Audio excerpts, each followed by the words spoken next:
വിശുദ്ധ കുരിശിന്റെ അടയാളത്താൽ ഞങ്ങളുടെ ശത്രുക്കളിൽ നിന്ന് ഞങ്ങളെ രക്ഷിക്കണമേ. ഞങ്ങളുടെ തമ്പുരാനെ, പിതാവിന്റെയും പുത്രന്റെയും പരിശുദ്ധാത്മാവിന്റെയും നാമത്തിൽ ആമേൻ. അപ്പസ്തോല പ്രവർത്തനങ്ങൾ അധ്യായം 20 പൗലോസിന്റെ മിഷൻ യാത്രയുടെ തുടർച്ചയും സഭകളെ ശക്തിപ്പെടുത്തുന്നതും പൗലോസിന്റെ വിടവാങ്ങൽ പ്രസംഗവും വിവരിക്കുന്നു. ക്രിസ്തുവിന്റെ സുവിശേഷം പ്രസംഗിക്കുന്നതാണ് വിശ്വാസിയുടെ പ്രധാന വിളി.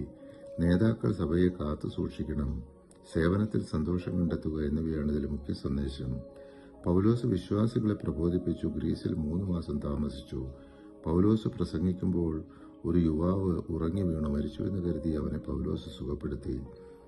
പൗലോസ് എഫേസോസിലെ മൂപ്പന്മാരെ വിളിച്ച് തന്റെ വിടവാങ്ങൽ പ്രസംഗം നടത്തി.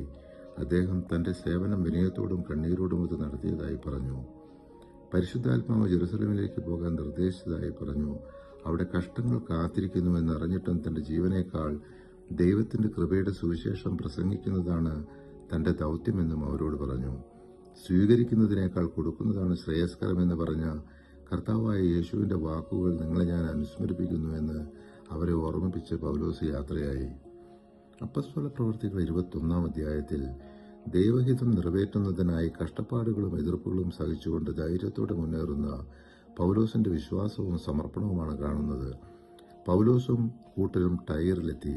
അവിടെയുള്ള ശിഷ്യന്മാർ പരിശുദ്ധാത്മാവിന്റെ വെളിപാടിലൂടെ പൗലോസിന് ജെറുസലേമിലേക്ക് പോകരുതെന്ന് ഉപദേശിച്ചു.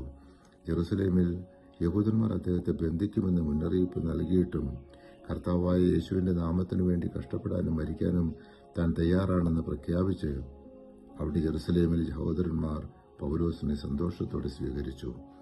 ഏഷ്യയിൽ നിന്നുള്ള ചില യഹൂദന്മാർ പൗലോസിനെ ദേവാലയത്തിൽ കണ്ടപ്പോൾ ജനത്തെ ഇളക്കിവിട്ടു. പൗലോസ് മറ്റു ജാതിക്കാരെ ദേവാലയത്തിൽ കൊണ്ടുവന്നുവെന്ന് വ്യാജമായി ആരോപിച്ചു. ജനക്കൂട്ടം പൗലോസിനെ മർദ്ദിച്ചു. റോമൻ സൈന്യാധിപർ ഇടപെട്ട് പൗലോസിനെ രക്ഷിച്ചു. അവസാനം ജനത്തോട് സംസാരിക്കാൻ പൗലോസ് അനുമതി ചോദിക്കുകയും അതിനുള്ള അവസരം ലഭിക്കുകയും ചെയ്തു. പരിശുദ്ധാത്മാവേ, തിരുവചനത്തിന്റെ അനന്തശക്തിയാൽ ആത്മാവിന്റെ വരങ്ങളും ദാനങ്ങളും നൽകി തീക്ഷ്ണതയാൽ ഞങ്ങളെ ജ്വലിപ്പിക്കണമേ. ആമേൻ.